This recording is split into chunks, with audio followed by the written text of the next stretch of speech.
I'm going to explain how I charge something that does not have a charger. I bought this vacuum for 50 cents, but it doesn't have a charger. I'm going to explain how I do it, but this is for educational purposes only. The batteries are 10.8 volts, and to put a charge on this, we need to be above 10.8 volts. I'll look for a transformer that's close. I'm not going to find an 11 volt charger, but I can easily find a 12. Here's one that's a little smaller, has less amps. Here's a variable transformer that you can actually flip to whatever voltage you want. I'll grab a few jumpers. I'll hook red on positive, black on negative. Of course, they don't put any negative and positive markings on this.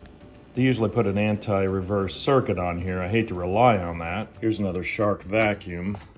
This one also came without a charger, so I was able to just hook it up. It hooks up in one way but not the other, or at least it works in one way and not the other. We'll set the voltage to 12 volts. I'll hook the positive up to one side, negative up to the other side. Make sure nothing is touching. I'll plug it in very quickly.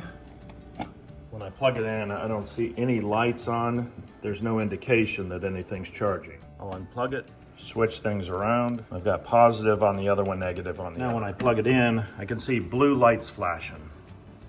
I picked this up in a 50-cent bin. It did not turn on, and it didn't have the charger. I'll leave it on the charger here for a little bit and see if we can get this thing to run.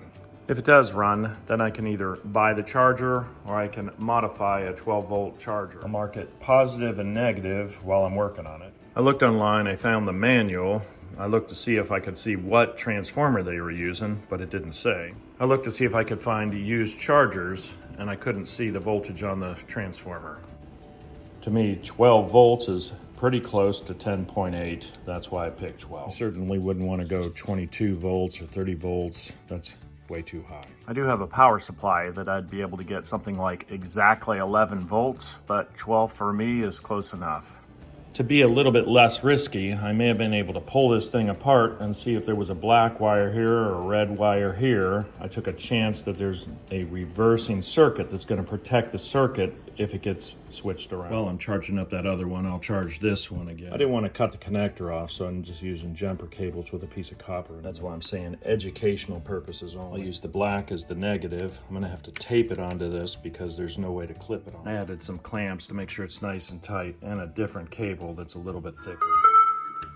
Kind of an ugly way to do it, but it works. I can put a full charge on this, run it through its paces, make sure that everything works before I put any more time into it. This is an old transformer from a laptop.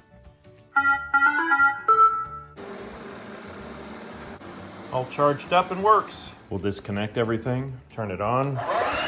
All charged up and ready to go.